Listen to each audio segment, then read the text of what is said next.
Welcome, welcome. Welcome, everyone. I now call this special meeting of the Somerville City Council and School Committee to order. In accordance with Chapter 2 of the Acts of 2023, this meeting of the City Council may be conducted via remote participation. Recording in progress. Audio of this meeting is being recorded and may be shown live on local access government channels and on the City of Somerville website and will be available for future review. Since we have a big crowd here tonight, I do have to read some emergency information. In the event of an emergency, we must evacuate the building, please locate the nearest emergency exit and exit to the farthest points of the parking lot away from the building. All exit doors have an exit sign above the doorway, here, behind me. All means of egress, including aisles, hallways, stairways, fire escapes, and exit doors within the council chamber through to the public way outside of City Hall must remain free and clear from obstructions, including objects and persons. With that, would the clerk please call the roll? This is roll call. Councillor Mba. Present. Councillor Wilson. Present. Councillor Ewan-Campen. Here. Here. Councillor Scott. Present. Councillor McLaughlin. Councillor Burnley. Present. Councillor Said. Here. Councillor Strezzo. Present. Councillor Klingon. Councillor Davis. Here. Councillor Pineda-Neufeld. Here. With 9 councillors present and 2 absent, we have a quorum. Thank you, Madam Clerk. Pursuant to our Rule 32, let it be known that the City Council salutes the flag of the United States of America, and let us recall our oath to uphold the Constitution and the laws of the Commonwealth to the best of our abilities and understanding. With that, we will take a brief recess so the school committee can open their meeting. Because we have folks online, we're going to have to do a bunch of roll calls tonight. So, Madam Clerk, can we take roll to first recess, please? On the motion to enter recess, Councillor Mba. Yes. Councillor Wilson. Yes. Councillor Ewan-Campen. Yes. Councillor Scott. Yes. Councillor McLaughlin. Councillor Burnley. Aye. Councillor Said. Yes. Councillor Strezzo. Yes. Councillor Klingon. Councillor Davis. Yes. Councillor Pineda-Neufeld. Yes. With 9 councillors in favor, none opposed, and 2 absent, this council will stand in recess. All right, with that, I will call this Wednesday, April 16th meeting of the school committee to order. Dr. Carmona, will you please call the roll? Ms. Piton, Dr. Ackman, Here. Mr. Green, Here. Mr. Piton, Here. President Pineda-Neufeld, Here. Mayor Ballantyne, Present. Ms. Barish, Here. Dr. Phillips, Here. Chair Kripchen. Here. We have quorum. All right, great. With that, I will hand it back to Ms. Pineda-Neufeld. All right. Madam Clerk, can we take a roll call to establish quorum coming back from recess? Thank you. This is roll call. Councillor Mba. Present. Councillor Wilson. Present. Councillor Ewan-Campen. Here. Councillor Scott. Present. Councillor McLaughlin. Councillor Burnley. Present. Councillor Said. Here. Councillor Strezzo. Here. Councillor Klingon. Councillor Davis. Here. Councillor Pineda-Neufeld. Here. With 9 councillors present and 2 absent, we have a quorum. Great. Colleagues, we are here tonight for one item. Madam Clerk, can we read this item, please? Item 8.1 is an officer's communication from the Finance Director pursuant to Ordinance 2-47, reviewing the financial condition of the city with revenue and expenditure forecasts prior to the commencement of the fiscal year 2026 budget process. Great. So I will pass this over first to Mayor Ballantyne. Mayor Ballantyne, welcome. Thank you. Thank you, Madam President. Good evening, everyone, and thank you to the City Council and the School Committee for this opportunity to discuss the Somerville financial outlook. Before I begin, I want to thank parents, guardians, educators, community members here tonight in support of our schools. As both your mayor and as a current Somerville Public School parent into my 23rd year now, I stand with you. So let me start with our school budget. My administration is profoundly committed to public education that meets the unique needs of each student to prepare them for success. Working with the school committee and the city council, we've helped Somerville buck the trend of cuts elsewhere. On my watch, we'll continue that commitment. While other communities made painful cuts, we increased school funding by 27% in the last 3 years. That's how we added reading and math interventionists, ESL specialists, and special education staff. That's how we added over 36 new permanent school positions last year. We also expanded city-led supports, including year-round youth jobs, more after-school programming, and housing supports for school families. This didn't happen just by accident. 3 years ago, my administration began long-term budget planning with our schools and school committee to prepare for the end of the pandemic aid. Because of that work, we are able to continue to prioritize our schools this year. That same planning earned us the highest bond rating, AAA, for the 3rd year in a row. That rating saves taxpayers money, helps us fund school upgrades, road work, and climate action. We do, of course, also have a city budget. Our fiscal year 26 city budget aims to continue our work to create a thriving, more equitable Somerville for all. We will do so amid a tightening economy and uncertain political environment. But we cannot be distracted by the instability in Washington, nor the challenges to the overall financial outlook. We have a job to do. Yet this coming year will still present a distinct set of circumstances for us. Somerville is still achieving growth, but that growth is moderating due to the external factors such as the cooling commercial real estate market. That means lower local tax revenue growth than in previous years. This means that once again, looking at the level service budget, where we adjust for inflation and rising costs, but only make modest new investments for the city, as was the case last year. To advance this, we will be holding deep conversations across teams and departments to break down silos. Staff are identifying where our community's shared priorities and needs intersect across departments. Investing in our staff is also crucial for good management and community well-being. So within our level service budget, we will be building in vital workforce investments to address long-standing wage biases and to make necessary job market adjustments. Finally, we are in unprecedented national environment. We will be disciplined, call out anything against our values, like in our lawsuit against the Trump administration. Somerville has a long history of achieving more with less, of creative problem solving, of absolute grit and determination to beat the odds.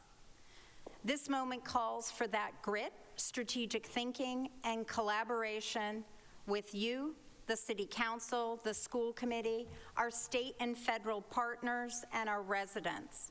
Together, we can continue delivering excellent education, vital services, and a government rooted in values. Thank you. And now I'll hand it over to Director Ed Bean for the financial details. Director. Madam President, thank you. So the ordinance is requiring us to present the outlook. So we're going to be focusing on the...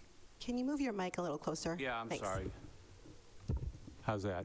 Okay, thank you, Madam President. So we'll be focusing on the macroeconomic environment here and the challenges that we're facing right now. We're not going to be getting into specific budget for individual departments here, talking about the broad picture. I want to emphasize very, very clearly that we're nowhere near to finalization of a budget proposal. There are too many things in flux right now. Number one, state aid. Number two, commercial tax growth. Number three, final health insurance costs. And number four, final debt service costs. Those matters will get resolved within the next 3 or 4 weeks, and they're not resolved as today. So any of these numbers that you're going to see here are purely estimates as of April 16th today. Our goal is to mitigate and get better numbers here so that we get a little bit more budget flexibility.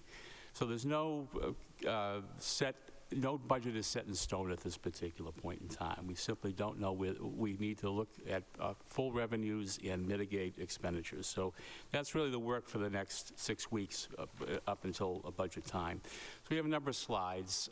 Some of this, I think some of the Finance Committee members, City Council have seen some of these things, which we presented last month.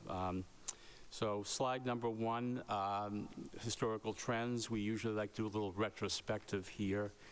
The city's general fund budget has grown 77% since fiscal 2014. We've had unprecedented growth. And this really appeared, the growth started after the Great Recession back in 2011, 2012.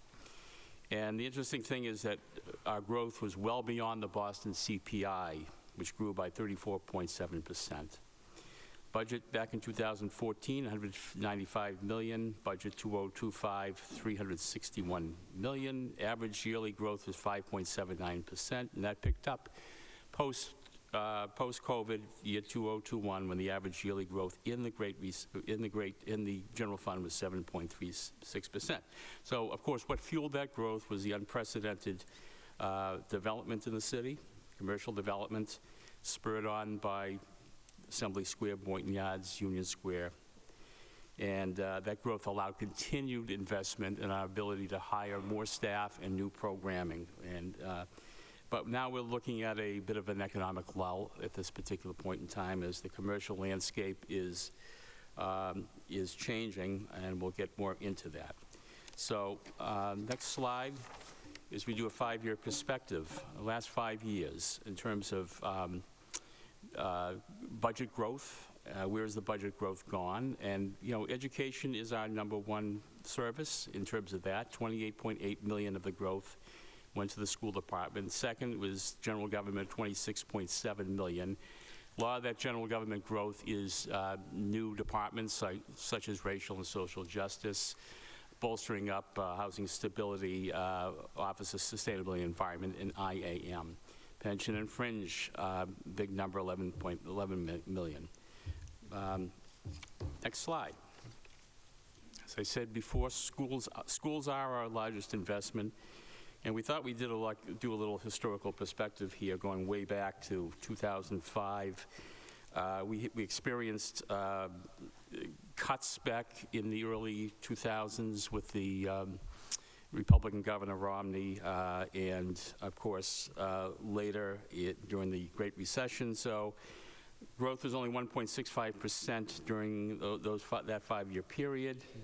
We became wealthier, had more money, 4.83% average growing up, and notably the last 5 years, the school budget has increased by average of 6.99%, and 1 year there was a 10% increase in the budget. So that gives you a perspective on how we're viewing education in schools. The next slide, I was asked by the school department leadership to put these next 2 slides in just to show that there are many costs and services on the city budget relating to schools, in terms of obviously supporting families through health and human service, food access, Summer Promise in particular, which works very closely with the school department, building maintenance through the EPW, various ARPA projects, and fixed costs such as HR, information technology, pension. The next slide. This is a report that is required to be filed every year. This is the end-of-year report, school report, filed by the school department to DESE. And we're required to account for city costs relating to the school department. And these are numbers from 2024. So just to note, health insurance, $13.6 million of the $30+ million health insurance relates to school employees, utilities for school buildings, maintenance, all on the DPW budget, snow removal, and of course the debt for the high school and retiring debt for some of the community schools, $9.3 million. Pension, $3 million, and that's for non-educative staff in the school department. Next, just shows the revenue by type, next two slides. Property tax is the major funding source in face of middling state aid and limited revenue. All taxes, property tax and excise taxes, are 76% of our revenue budget. Now, a point I want to make out, 16% state aid. I've been here a long time, and I remember when state aid was 42% of our revenue budget. We've seen a very significant retrenchment with cities and towns by the state government over the years. Back in 2002, our state aid was roughly $57 million, and here in 2026 is $55 million, 57 to 55 many years. We sustained some very serious state aid cuts back in the Great Recession, a $10 million state aid cut, and other cuts in the earlier 2000s. The next slide breaks this down a little bit further. Another point to be made in terms of the property tax is the major funding source. Massachusetts is very conservative in terms of allowing cities and towns the ability to tax or apply different type of revenue sources, so we have limited ability to raise revenue, heavily dependent on the property tax and local receipts. Next slide. The city has benefited from record new growth since fiscal 20, but projections show a slowdown. So what we're showing you here is new growth. New growth is a $1 increase in the annual property tax levy limit that reflects the additional tax revenue generated by new construction, renovations, and other increases in the property tax base during a calendar year. That has fueled our budgetary growth. You note that things picked up tremendously from 2019 on. 2024, $17.6 million is the highest in the city's history, and that dropped last year to 14.1. And right now we're projecting, and we are going to try to get this number up, $9 million in fiscal 2026. So this gives you a historical appreciation of the importance of commercial tax growth and what it's done for the city over time. Property tax levy history. This chart represents the amount of property tax we can raise for the operating budget, and I want to have to explain this. So each year you see the total tax levy. You minus out the debt exclusion for Somerville High School. That's debt that's revenue that pays directly for the debt for the high school. You subtract that, and that's your tax levy without the debt exclusion, and that's what you can use to fund the general fund operating budget. So you can note that we went from 14-point increase from the prior year. What we can use to fund the general fund operating budget, 14.8, 12.1, and then jumping up as new growth took off, 19.6, 23.7, and then down last year as new growth declined to 20.2 million. So it will be dropping again here in fiscal 2026. Revenue outlook. So as I mentioned before, the new growth in fiscal 25 is 14.1 million. Fiscal 26 projection, 9 million. Now, I want to stress that we are working very hard, the assessors out in the field. We want to capture as much of this as we possibly can. I do think we will capture more, which will help us in terms of the budget. How much more, I don't know right now. The Department of Revenue has changed its deadline for submittal of new growth to the state. They've moved it up from September to August.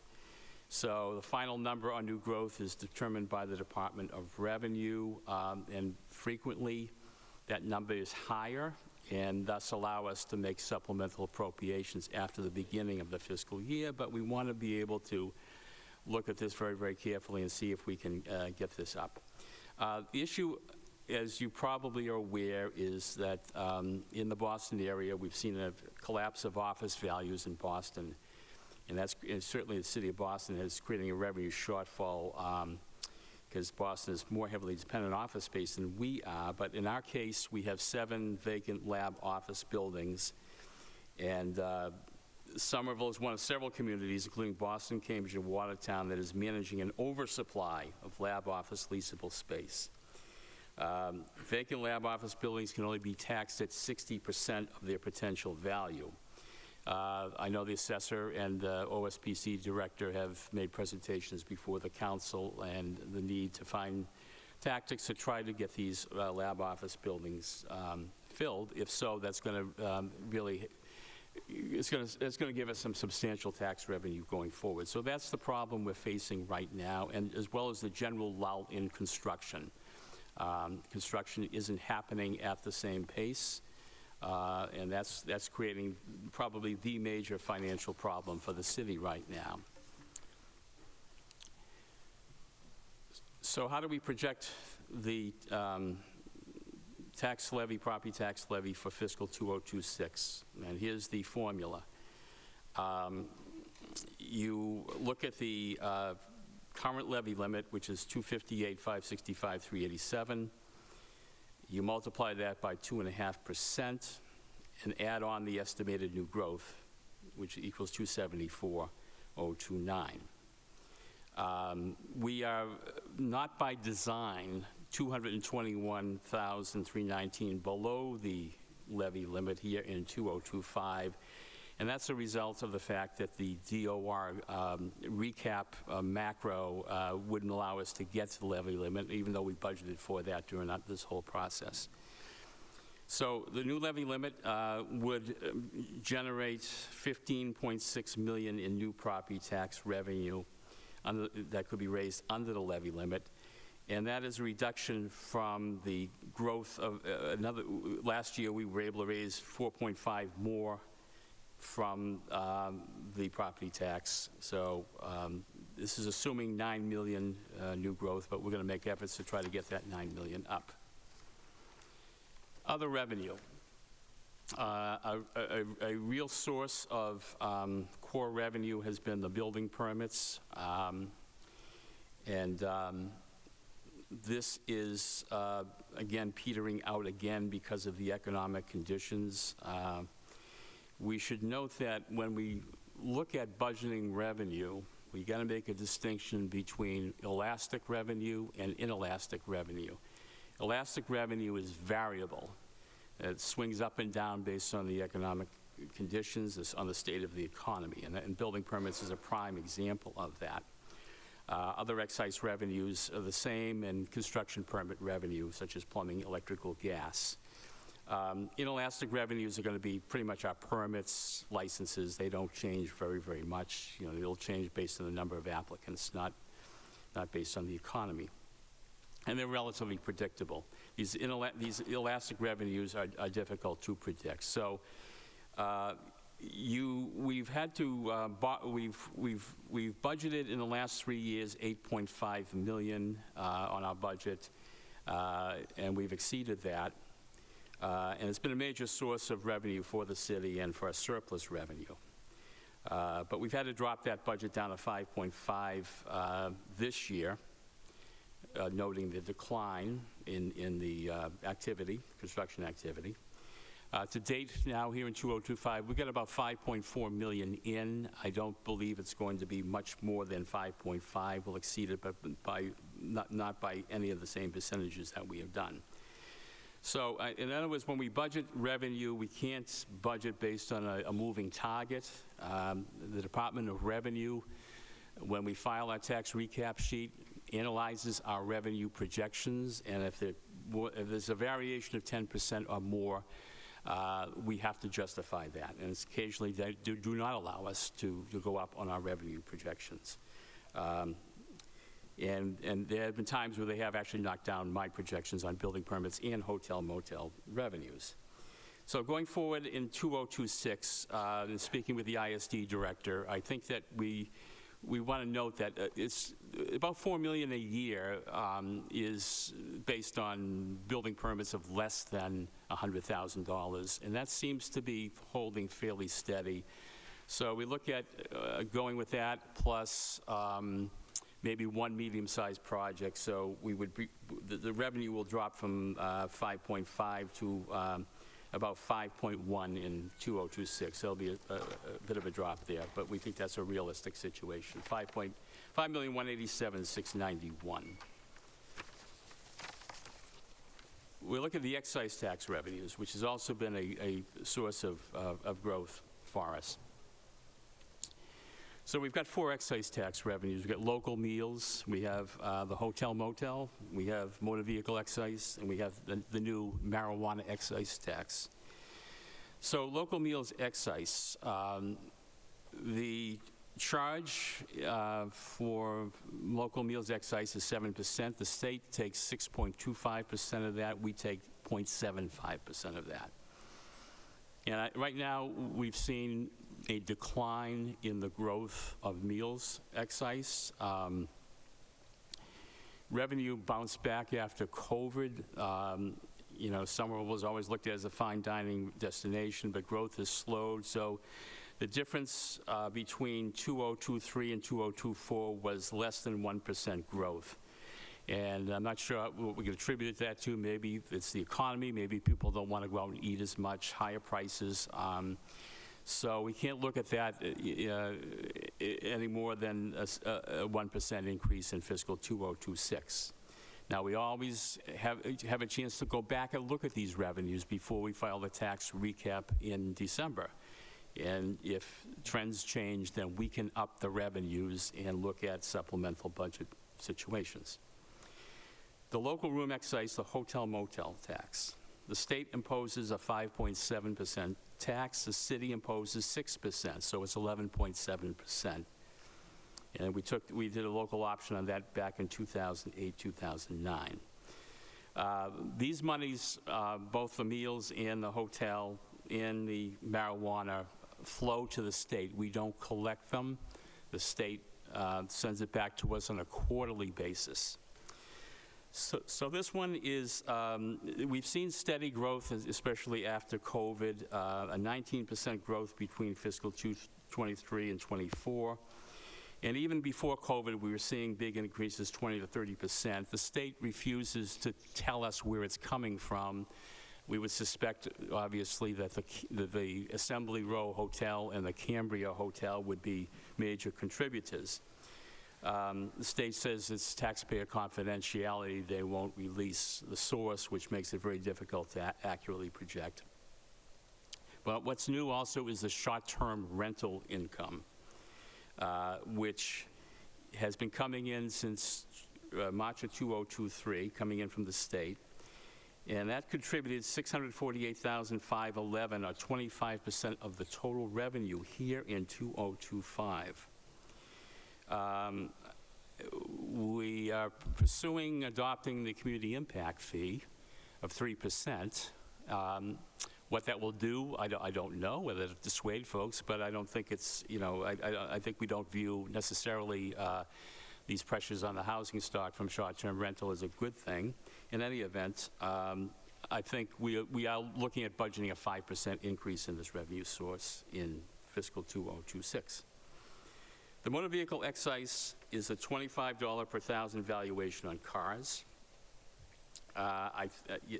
We know that there are more vehicles in Somerville, which we thought that with alternative transportation modes, number of cars would decrease. That's not the case. I think that we should be getting in around 7 million on this year. Question is, what will Trump's tariffs do on car sales, because new car sales are a good factor in terms of this revenue source. So we would look, to a slight increase in that revenue source at this time. The fourth excise is marijuana excise, 3% on the retail sales of recreational marijuana.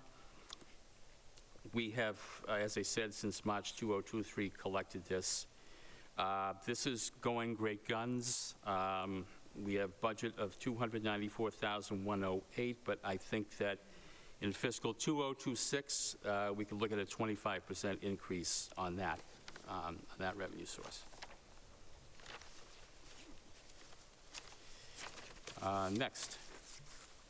Now we turn to state aid. And when I say things are changing, I mean literally today, this afternoon, we got word that the House Ways and Means is upping the Chapter 70 allotment to cities and towns and doubling Governor Healy's per pupil aid increase, which this is good news. So that Chapter 70 number would double to $573,250 if it makes its way through the legislative process.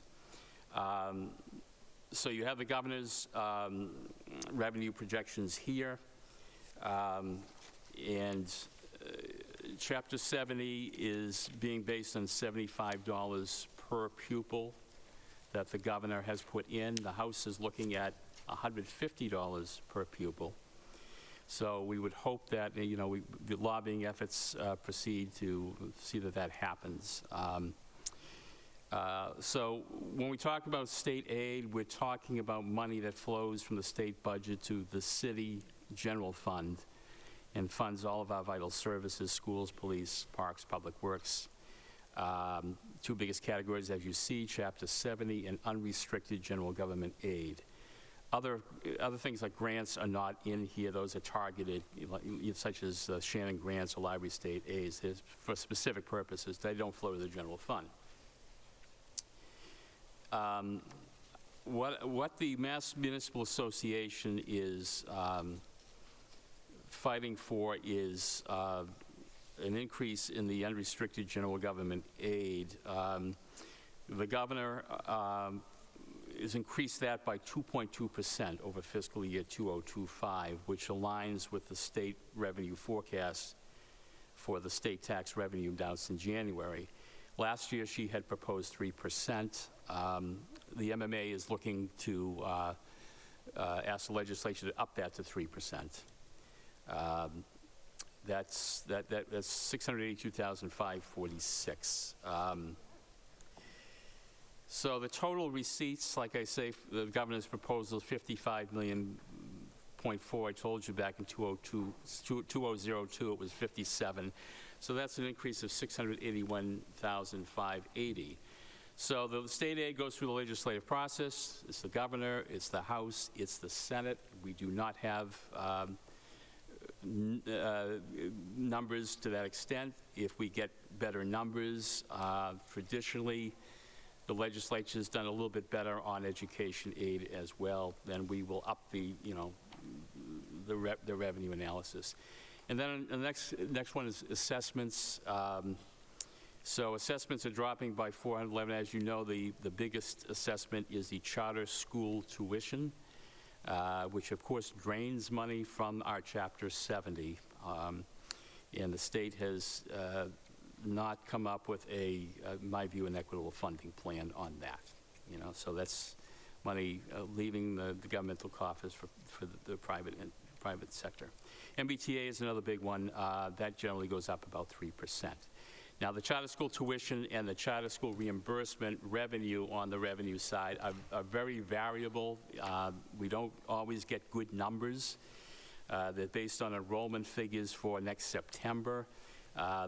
So during the course of the year, those numbers could change, and that can be very frustrating. So the next one is the net. Okay, so with netting, it's when you take the receipts minus the assessments, it's up to 2.78% on net, on the budgetary impact. And that's as of now based on the governor's proposal.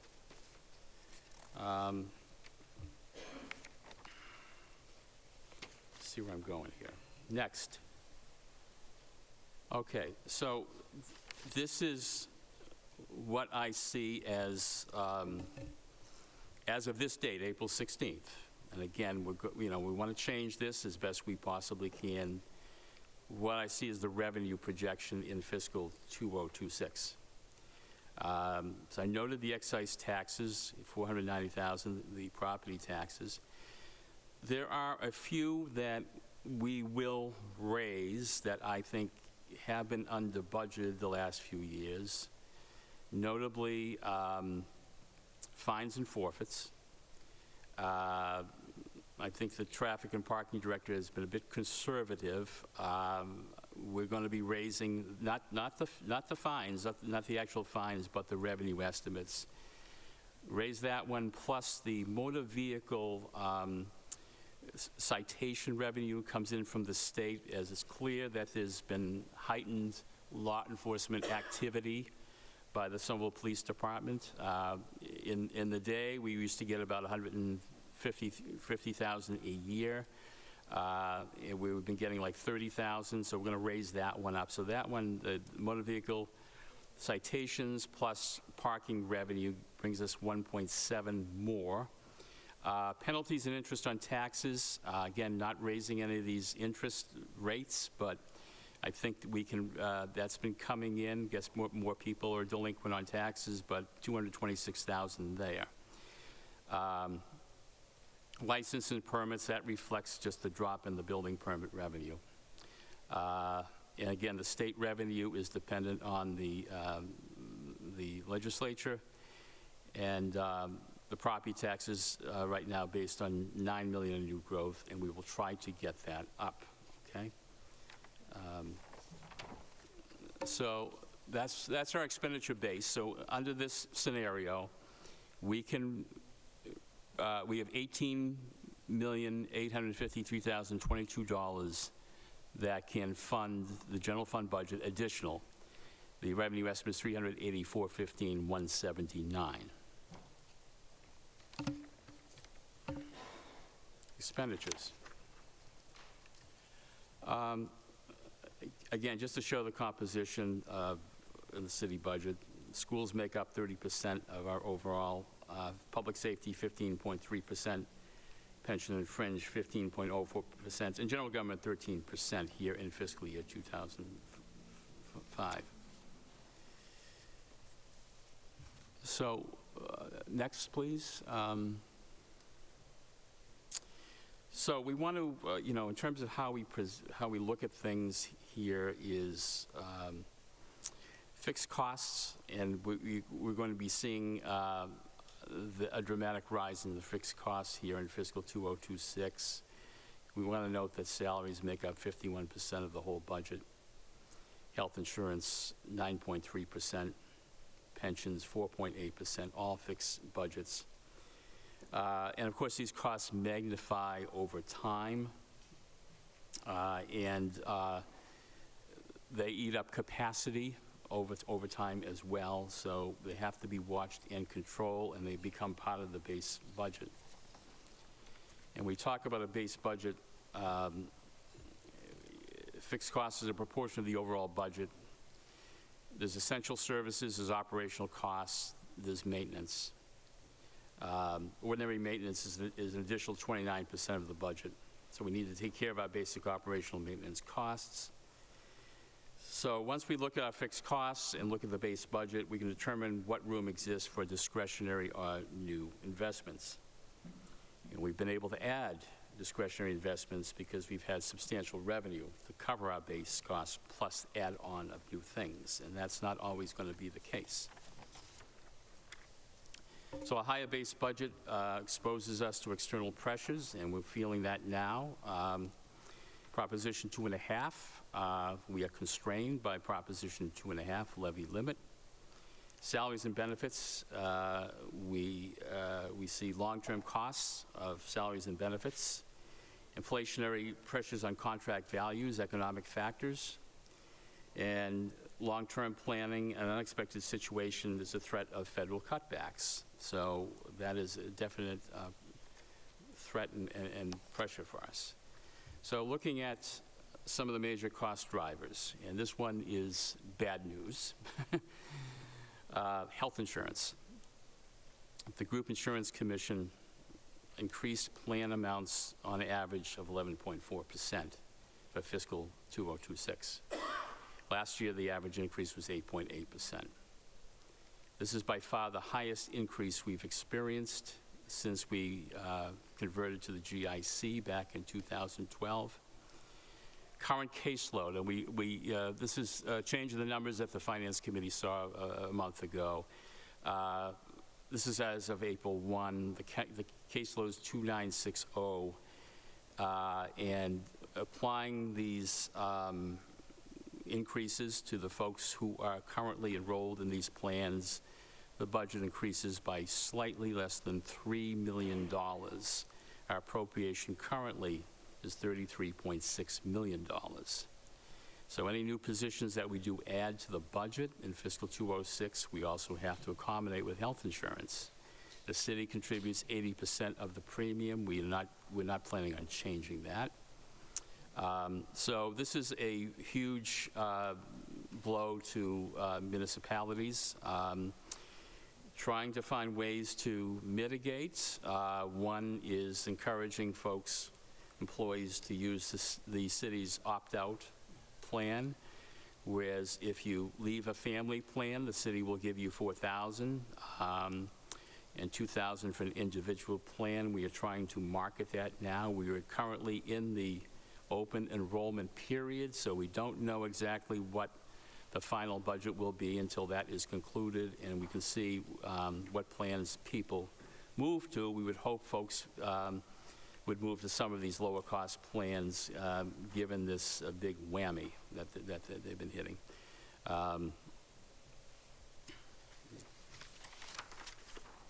Next one is, obviously, personal services, labor, collective bargaining is a big matter for the base next year.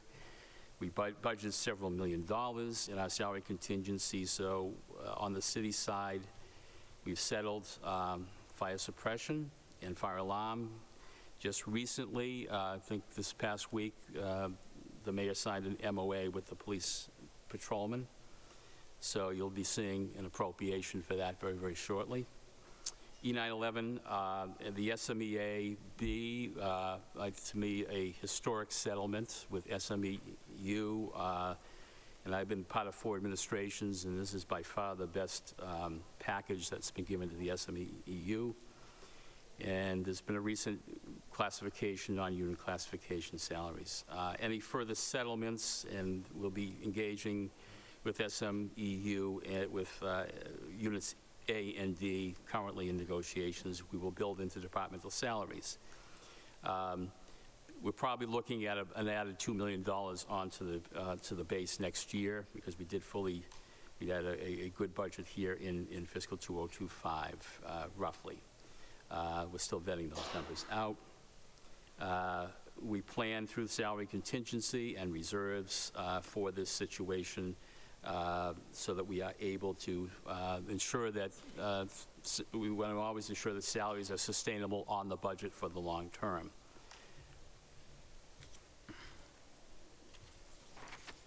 Next.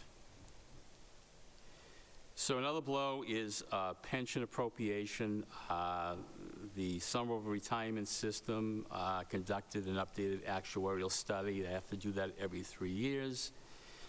Our current unfunded pension liability is $138.8 million, which we will pay off in 2033, which will open up some budget capacity back then. I won't be around for that, but maybe you will be.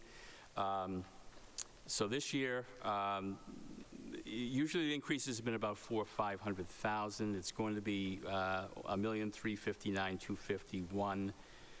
Going from 16.9 to 18.3. So that is a higher appropriation than we have experienced in recent years.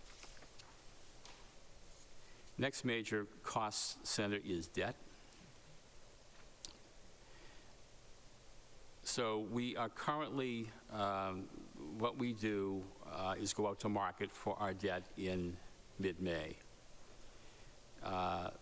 We have seen interest rates rise sharply over the past year. We think that the current interest rate is 3.8% on long-term borrowing, which is higher than it was a year ago. Our debt costs are growing with additional capital investments. Debt service is estimated, based on this 3.8% figure, to go up $2.3 million. We actually, the cost will be 3.3, but some debt drops off. Now, this is an area that the appropriation can drop if we get better rates, and I think we may be able to get better rates on this. Secondarily, I will be looking at, once we borrow, to mitigate this with stabilization funds as part of our CIP, so we may be able to bring this appropriation down considerably. The high school debt exclusion is currently 6.625. That's going to be going up to 6.7 next year, based on this 3.8%, but we'll see what happens. Should the market yield more favorable results, the appropriation will be less. So this is a key area of attempted mitigation for us going forward in terms of the budget and where we're going to be at the end of the day.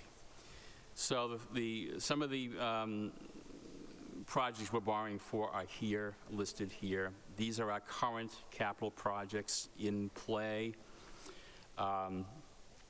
There are certain concerns that the school department has raised that we're going to move on, not through borrowing, but through our capital stabilization or our cash capital. One is a new Agenziano classroom, and secondly is the Brown School needs a new boiler. Those are those things going to happen pretty soon, and we'll do that without having to go out to market. Okay. So clearly, a worry is President Trump's threats to cut back federal grant cutbacks. I know a presentation was made by Kate Hartke. I think she's here as well to answer any questions if need be. But just to note that we've received $19.5 million in federal funds in fiscal 2024. And federal funds support a variety of critical services, including school lunch, special education, community development block grant initiatives, public safety services, etc. So our ability to access this money is uncertain at this particular time. There are funds that are supplementary to what we do on the core budget, but there are funds that are core, especially for the school department. I think that's the next slide, because you have school lunch, Title I, IDEA, all core school department services and staffed by these grants. So certainly we have to continue to take whatever legal actions we need to take and support to prevent this from happening. I think that in all likelihood the federal fiscal year begins October 1. We have to look at planning as best we can with this uncertainty. Part of the planning is also, as what we've asked departments to do is submit a level service budget. And this is how we normally do things. You take a level service budget, add to it if you can. Because I think all of this augurs for having a leaner budget for the next fiscal year, because we don't know whether we'll have the capacity. We don't have the capacity ourselves, So we would have to obviously look at the state as well. I mean, a point to be made is, many of us voted for the Fair Share Amendment, the millionaire's tax, hoping that monies would flow back to local school departments, localities, and that hasn't happened. So I think that's a prime source of lobbying, to lobby the legislature for that now, and if this happens. Secondly, we'll look at some of our remaining free cash. I think it would be appropriate, because this will be a rainy day, to appropriate some of the free cash in the rainy day stabilization funds, have the monies there, which we could potentially use for some of these services and bridge us until things change, and hopefully, that changes with a Democratic Congress in a couple of years. Right?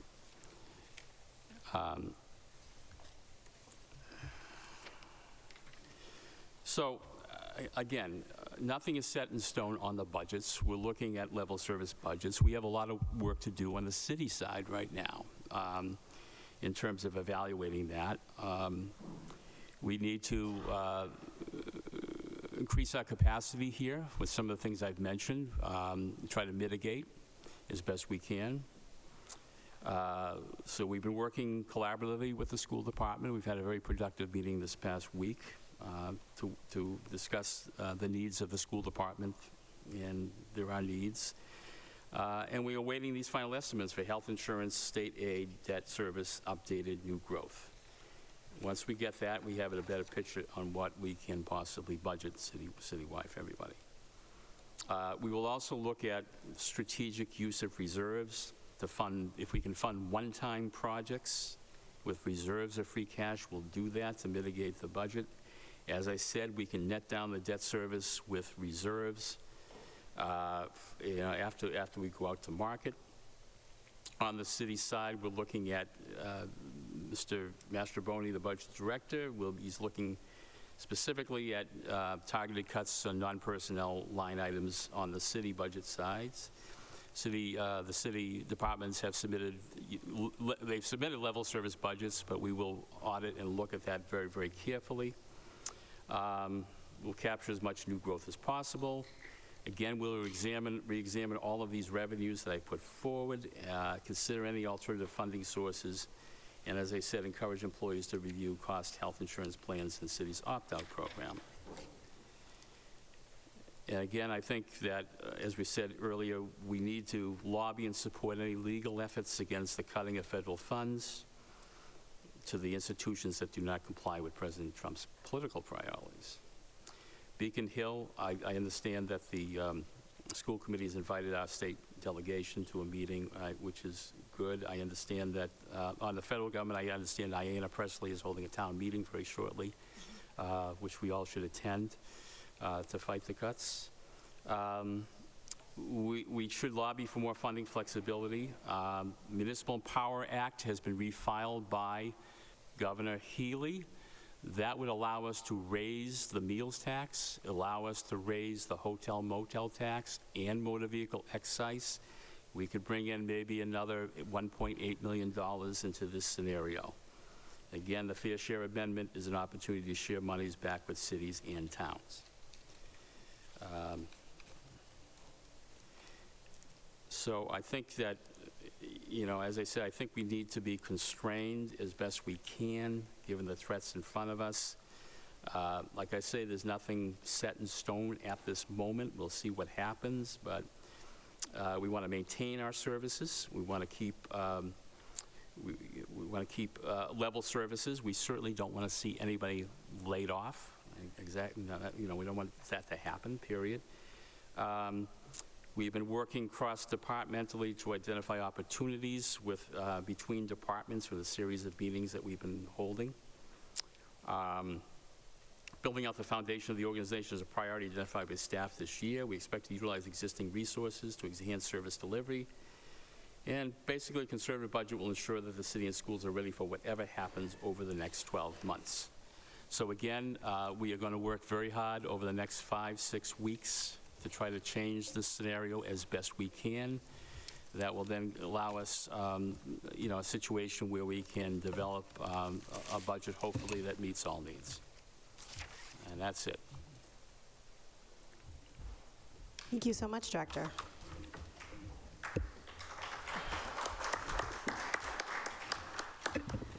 Colleagues, any questions? Councilor Strezzo. Thank you, Madam President. Through you to Director Bean.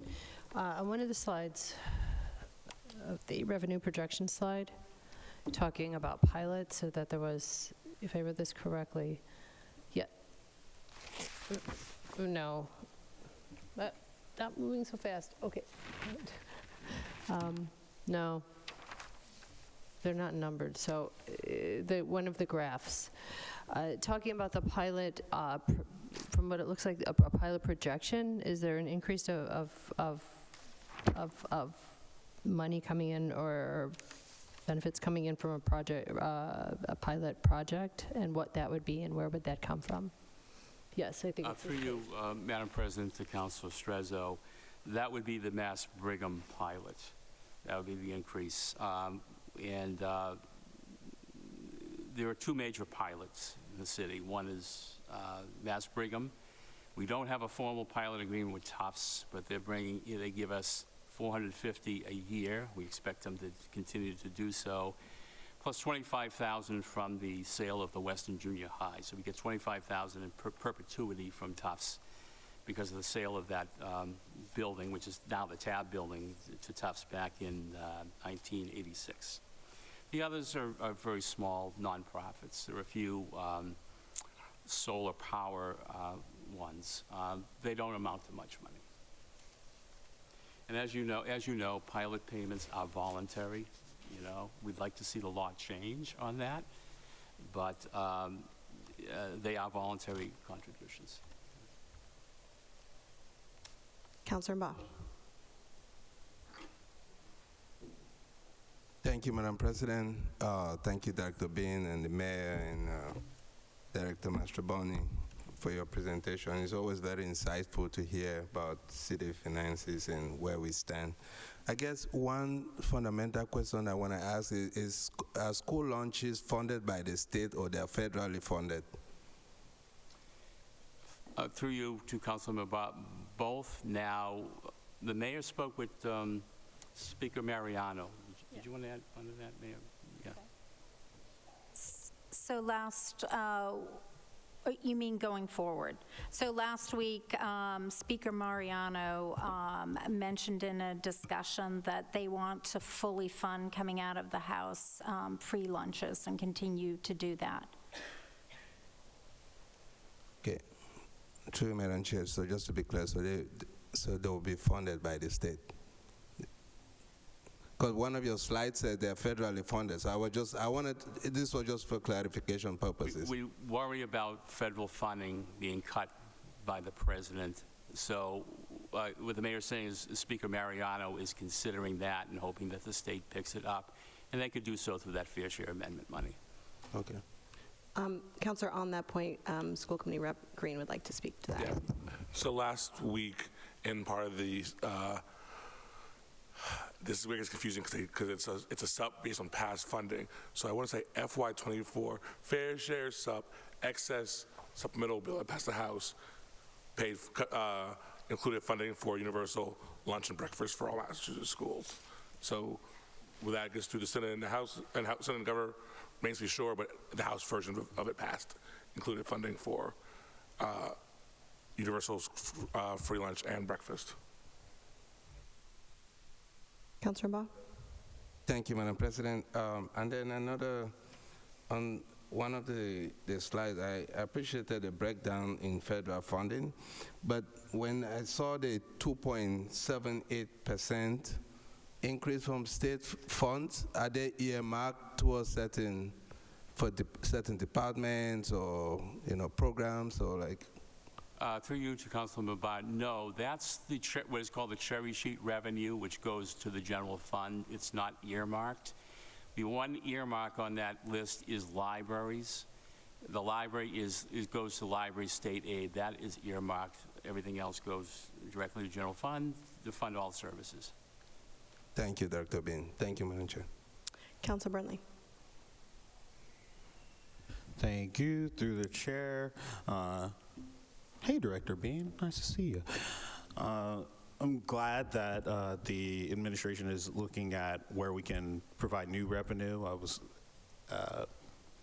pleased to see that the 3% community impact fee on short-term rentals is being considered in the forecasting. As you may know, I served on the committee that has been pushing that, and from that, the communication with the administration around it, we found that it would provide an additional $400,000 potentially annually. Now, putting that $400,000 into context, that is about like a penny for the dollar of the budget, but every penny counts. And so I think that's really important for us to, be putting these towards our needs. I did note something that you said, that for essentially the last 5 years, the school budget has increased on average, just under 7%. With that in mind, I'm curious, is 7% level funding? Would that be, is 7% increase, would that be level funding? What would level funding be for the school department? Through you to Councilor Burnley, well, the school department would have to determine that. I think that determination of level funding, obviously, we incorporated many of the ESSER positions into the budget needed, obviously, for the social and emotional well-being of our kids through COVID. So I don't know that the school department would consider that, all of that to be level funding. But I think that, clearly we see education as the #1 service historically, not only in this administration, but the past administration as well. So we're very happy that, the budget is certainly, we were well above foundation years ago, back in 1990. So I think that it's important that we, take a serious look at the needs.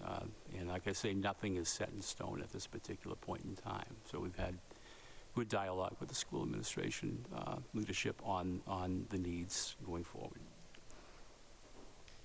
All right, thank you. Through the chair, I certainly appreciate that nothing's set in stone. I feel like the folks who are joining us today, although I'm sure they would love to hear some final numbers, they are probably eager to see that the wiggle room that we have to be pushed to its nth degree in terms of serving the needs of our youngest and sometimes our most vulnerable residents. On a similar point, I know last year when you were here doing this same presentation, I did ask you a question about the charter reimbursement, and you said then, as you said today, that it is, particularly one of our most variable costs, essentially, for the city, and as it appears to be in this presentation as well. I'm curious if you have, as a part of these numbers, a year-to-date on that for FY25, just to see and compare where we were this time last year to what actually happened with those numbers, just because, it's something that we, as a school district, as a city, are, I would say, losing money on. And I'm sure the folks in this room would appreciate a couple $100,000 more in our public schools. Through you, Madam President, Councilor Burnley, good point. I don't have it in front of me. I think we will put that together, and certainly to be needed for any lobbying efforts on Beacon Hill as well. These numbers can go anyway. It's off the map. So let me put something together on it. I think that's a very good point. Thank you, and I appreciate that. These numbers do change. The numbers that are on the board based on what happened last year will almost certainly not be the final numbers, and I would just love for us to have some way of getting a sense of what that variability is and what we can be expecting for next year. Let me see if there's anything else I want to just really quickly ask. I will note, as chair of licenses and permits and someone who's been tried to be a friend to small businesses, one of the first things I did on this council was really fight to end what I considered inequitable fees for our body arts establishments, also known as tattoo parlors in Somerville. For those who don't know, Somerville tattoo parlors were paying licensing fees that were wildly out of whack with Boston, Cambridge, Salem, other communities in the state, and through a couple months of banging my head against the wall and then talking to people about that, we suspended those fees. That was 3 years ago, and I don't believe we ever actually reinstated those fees. And I don't have any tattoos. I love the tattoo parlors, just like I love all our local businesses. I will say, all the other ones got to pay their fees. That might be as a part of a holistic look at our licensing and permitting fees, one space where we could get some new revenue. It's not going to be earth-shattering, I'm sure, but I would just note that on the record that, as far as I'm aware, those fees have never come back. Although I will note they should be in line with our neighbors so that we're not putting some of our local businesses at a strategic disadvantage. So I hope that that is a part of, again, the long-term planning for this city, because I would note the licenses and fees and licenses and permits as described in this presentation are down. That could be part of why they are down.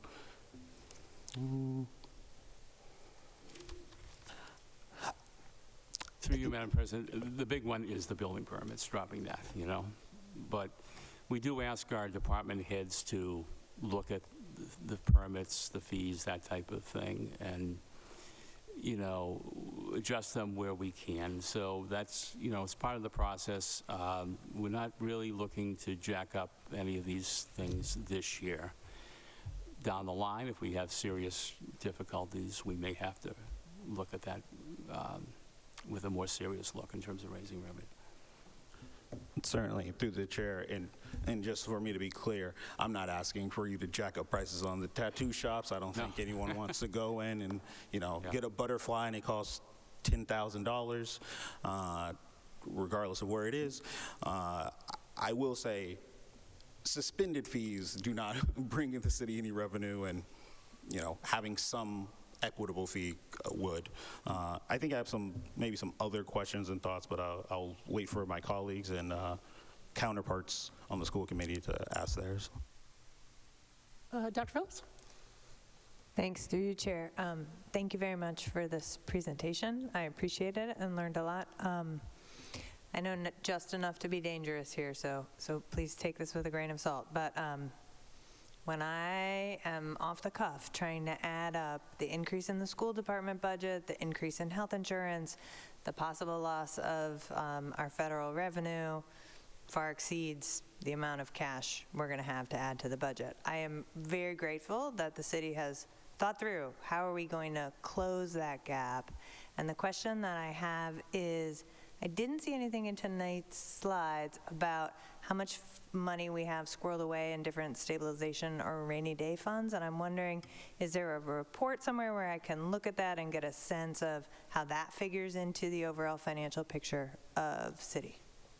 Through you, Madam President, I was completely transparent on that. You can see that on my website. All the balances, each month we close, we post all of the information.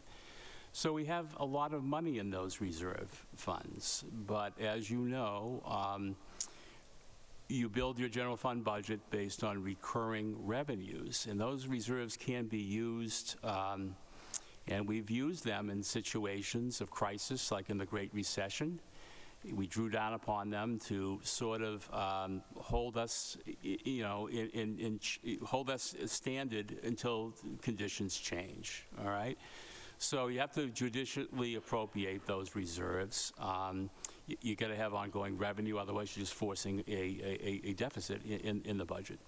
And when I speak of the Rainy Day Stabilization Fund, we needed that to mitigate the Great Recession stuff, and we had it there, okay? And we use reserves for, you know, in terms of the school department on the Edgerly, just to refurbish that Edgerly. We were able to tap that given the crisis situation. So all of that information is public. I don't know any city that does that, by the way. The expenditures on the general fund, monthly, all on the auditing website. Yes. Councilor Wilson. Yeah, thanks, Madam President. Through you to Director Bean, appreciate you being here again with us and giving that update.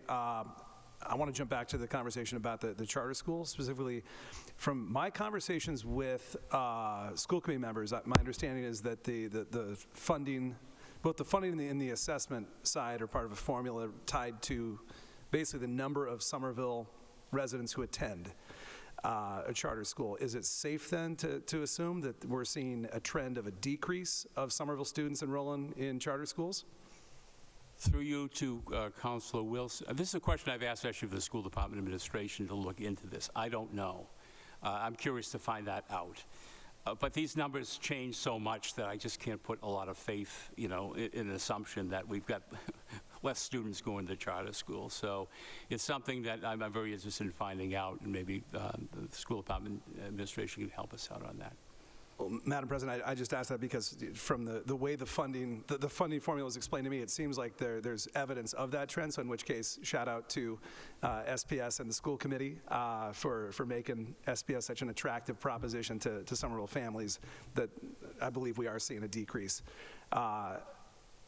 I like the discussion we're hearing about, the what ifs. That's the number one thing I'm hearing when I'm out talking to the community. People want to know what's going to happen if we have this potentially $20 million shortfall from what we're expecting. I don't envy y'all for having to plan a budget here in these circumstances, but that is the single biggest thing that people are asking about when I'm out talking to people. So whatever we can do to have a very clear plan in place, to, in uncertain times to reassure the public, I think will go a long way. Thanks. Mr. Reed? Thank you, Madam Chair. Through you, first I want to address Councilor Wilson's charter point. For those of you who may not be aware, I'm going to grossly oversimplify here, but basically the state reimburses the city for the first year of a charter resident, and there's a proportion, I won't say half, for the second year, and then after that there's no reimbursement. So whether or not the numbers are going up and down is one question, but it seems clear we're seeing fewer students starting from Somerville and charter schools, which we will take some credit for. Now for my question, I'm going to try to keep my prelude as short as possible, coming from a different culture in school committee, but there's going to have to unfortunately be some, because it's a fairly technical question. Putting aside impoundment, which I am going to be cautiously optimistic the courts will continue to find egregiously unconstitutional, the budget for fiscal year 26 has been passed as in the form of a continuing resolution. And what's never been clear to me, and I'm trying to get a straight answer, so I'm hoping maybe, Ed, you can help me here, is that money for FY26 eventually has to transfer to the state to be drawn down by local governments. When does that happen? Has it happened? And if it has, are we now really not concerned about losing federal funding until, for us, what would be FY27? Through you, Madam President, to Mr. Green, I don't quite know the answer to the question. I don't know if Kate Harkey can answer that question. She can't answer that question. That's a good question. I don't know the answer. Let's find out. I will find out.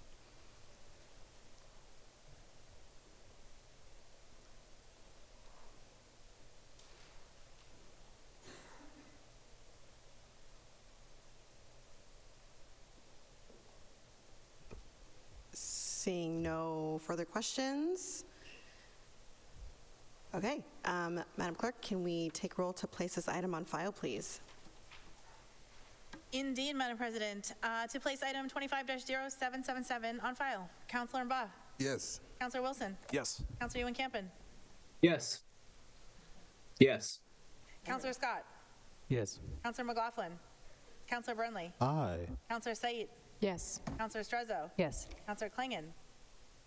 Councilor Davis. Yes. Councilor Pineda-Neufeld. Yes. With 9 councilors in favor, none opposed, and 2 absent, that item is placed on file. Madam Clerk, we should take a roll call to enter recess, please. Indeed, So on that motion, Councilor Mba. Yes. Councilor Wilson. Yes. Councilor Ewan-Campen. Yes. Councilor Scott. Yes. Councilor McLaughlin. Councilor Burnley. Aye. Councilor Said. Yes. Councilor Strezzo. Yes. Councilor Klingon. Councilor Davis. Yes. Yes. We can't get you both in the same roll call. Councilor Pineda-Neufeld. Yes. With 9 councilors in favor, none opposed, and 2 absent, this council will stand in recess. All right, the school committee is not nearly as formal. The school committee is now adjourned.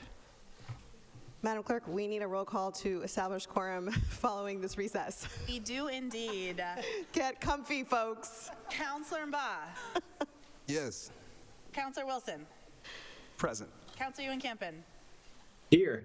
Councilor Scott. Present. Councilor McLaughlin. Counselor Burnley. Present. Counselor Said. Here. Counselor Strezzo. Here. Counselor Klingon. Counselor Davis.